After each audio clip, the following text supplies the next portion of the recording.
Le roi de la contrée de Sandrine Morgan. Dans le haut territoire désolé de la grande forêt, vivait Sylva, un bûcheron et ses 3 enfants. À la nuit tombée, la famille se réunissait autour d'un feu de bois et le père se souvenait de ses exploits passés alors qu'il était homme d'armes, attaché à la maison de Yor le Noir, roi de la contrée. « Je croisais bien le faire », aimait-il à raconter. Son avenir lui souriait jusqu'au jour où Yor le Noir eut un revers de fortune. Le peuple, affamé par la guerre, réclamait une issue au conflit avec le roi Titan qui avait envahi les terres du sud et défié Yor le Noir. Un grand tournoi verrait s'affronter les meilleurs hommes des 2 camps. Autant de victoires au combat, autant de parcelles remportées pour l'un ou l'autre des royaumes. Sylva comptait 6 victoires et s'était incliné au 7e duel. Tous ses compagnons d'armes avaient défendu l'honneur de la contrée, mais celle-ci avait perdu quelques hectares. Fidèle à son seigneur, le jeune guerrier avait dû abandonner ses terres et le tombeau de ses ancêtres. « Une terre sans son seigneur n'est que poussière », affirmait le bûcheron. Il avait alors gagné les nouvelles frontières de la contrée pour s'installer dans un lieu désolé. Depuis des années, la paix appauvrissait les rangs des armées et Sylva, dépouillé de ses biens, était devenu bûcheron. Il avait épousé la fille du forgeron qui lui avait donné 2 jumeaux et une fille. Thor et Thoth étaient forts et rêvaient de rendre à leur famille leurs terres abandonnées. Zéphyr, elle, connaissait les vertus des plantes et la couverture qu'elle brodait esquissait en son centre un pays merveilleux. L'automne passé avait été si rude que le bûcheron et sa femme moururent. Les enfants s'inquiétaient de l'hiver qui s'annonçait encore plus vif. Ils devaient quitter leur cabane pour échapper au froid et à la famine. Bientôt isolés, prisonniers de la neige et du gel, ils ne pourraient plus s'alimenter en bois et en vivres. Un jour, Zéphyr se rendit chez son oncle pour ferrer son cheval. « Voici une serpette en or, » dit-il à Zéphyr. « Il va vous falloir beaucoup de force et d'espoir. Tu vas récolter du gui pour la prochaine fête de Yule, au solstice d'hiver. Alors, tu demanderas de l'aide aux dieux et après vous prendrez la route. » Au retour, Zéphyr ramassa le gui d'un vieux chêne. Elle le mit à sécher près de l'âtre et le soir de Yule, elle transforma le gui en poudre.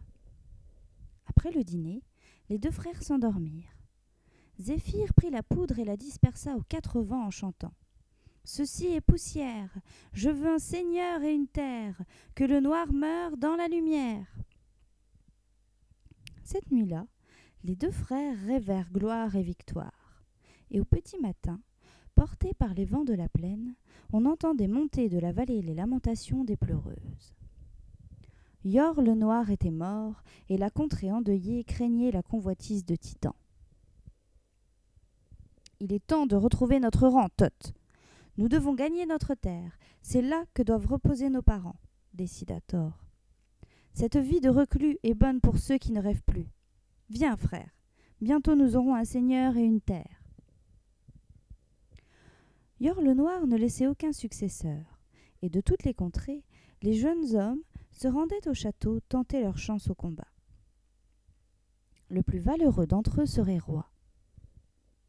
Par une belle journée, les frères et la sœur quittent le haut territoire de la grande forêt.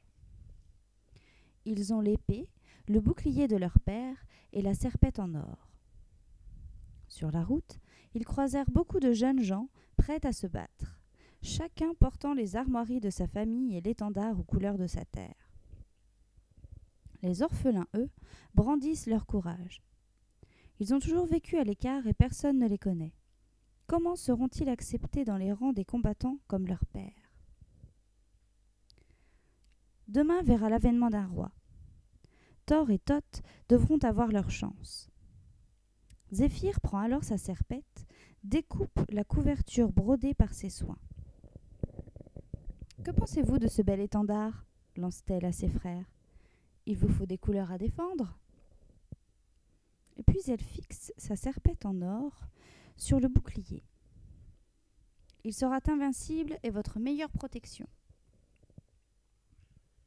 Le grand jour est arrivé. Les armures, les boucliers et les épées scintillent. Les étendards multicolores émergent de cette foule impatiente qui gronde, tandis que les clairons sonnent l'ouverture du tournoi. 6 jours durant, les guerriers s'affrontent pour le pouvoir. Épuisés, ils déclarent forfait l'un après l'autre. Thor et Thoth se battent pour leurs rêves. Ils sont jumeaux et se partagent les combats sans qu'aucun ne puisse les distinguer. Ils se battent l'un après l'autre, l'un pour l'autre, et ne font bientôt qu'un devant la gloire de la victoire. Le 7e jour, Thor affronte avec succès son dernier adversaire, le fils du roi Titan. « Vive Thor !» s'exclame Thoth, et la foule reprend « Vive le roi !»